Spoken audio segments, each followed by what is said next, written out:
इधर बीते 24 घंटों की बात करें, बीते 24 घंटे जिसका जिक्र हम लगातार कर रहे हैं कि सिर्फ 24 घंटे से देश ही नहीं दुनिया भर के मीडिया में दिल्ली के सीएम अरविंद केजरीवाल की शराब घोटाला मामले में गिरफ्तारी सुर्खियों में है। ईडी के इस एक्शन पर पक्ष का विपक्ष का रिएक्शन भी आ चुका है।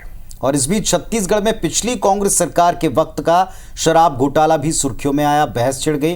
2000 करोड़ से ज्यादा के शराब घोटाले की जांच ईडी यहां कर रही है। घोटालेबाजों को संरक्षण देने को लेकर पूर्व सीएम भूपेश इसमें सीधे निशाने पर हैं और यहां भी बीजेपी का दावा है कि जल्द सभी जिम्मेदारों को जेल पहुंचाया जाएगा। रिपोर्ट देख लीजिए।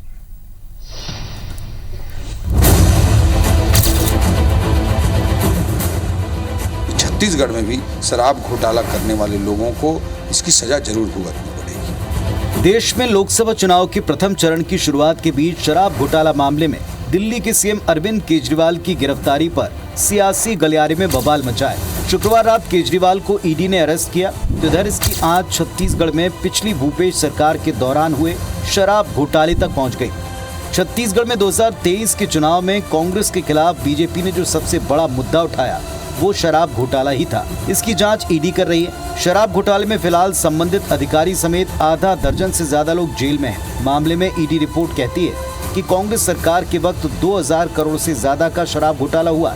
दिल्ली घोटाले के सुर्खियों में आने के बाद बीजेपी ने कांग्रेस को इस मुद्दे पर फिर घेरा। प्रदेश के वित्त मंत्री ओपी चौधरी ने सीधे पूर्व सीएम भूपेश बघेल पर वार किया। कहा कांग्रेस सरकार के समय शराब घोटाले में पूर्व सीएम की शय थी। मंत्री चौधरी ने कहा कि शराब घोटाले के पैसे से ही भूपेश बघेल ने 2.5 साल की कुर्सी बचाई। यही पैसा गांधी परिवार को भी भेजा गया। 2000 करोड़ का एक नॉर्मल आकलन की एक कैलकुलेशन ईडी ने प्रस्तुत किया, बट मैं मानता हूं कि कई हजार करोड़ का घोटाला था और उसी के बदौलत छत्तीसगढ़ को एटीएम बनाकर गांधी परिवार की जेबों को पर पैसा भरने के आधार पर भूपेश बघेल जी की कुर्सी 2.5 साल से लेकर के 5 साल तक चली। छत्तीसगढ़ में भी शराब घोटाला करने वाले लोगों को इसकी सजा जरूर भुगतनी पड़ेगी। जनता को गुमराह करके मुख्यमंत्री बन रहा है तो और कुछ बन रहा है। ये नंबर अभी भूपेश के ऊपर भी आने वाला है।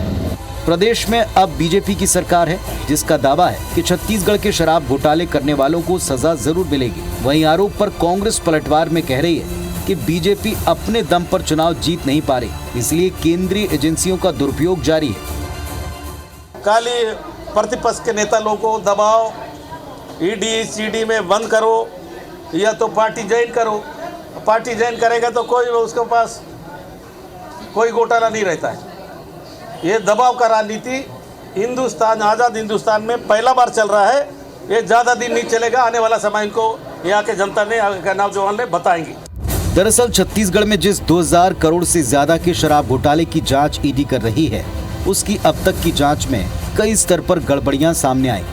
रिपोर्ट और आरोपों के मुताबिक 2018 के बाद कांग्रेस सरकार के कार्यकाल में प्रशासनिक अफसरों और सियासी नेताओं की नेक्सस ने साठगांठ कर शराब की लागत रेट को बढ़ाया, जिसका नुकसान सरकारी खजाने को तो सीधा लाभ शराब बनाने वाली कंपनी को हुआ और इस फेवर के एवज में कंपनियों से लाखों रुपए का कमीशन वसूला गया। इसके अलावा घोटालेबाजों ने डुप्लीकेट होलोग्राम के साथ अवैध शराब को सरकारी शराब दुकानों में बेचा।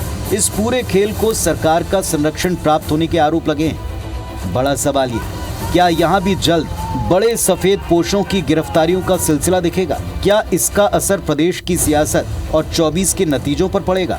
सौरभ सिंह परिहार, IBC 24, रायपुर।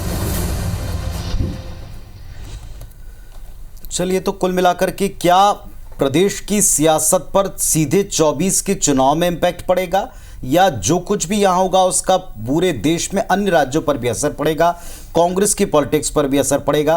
क्योंकि एक बड़े कद्दावर नेता भूपेश बघेल देश में कांग्रेस के लिए बन चुके थे पिछले कई दिनों से और कई चुनाव में हमने देखा। ये देखने वाली बात होगी।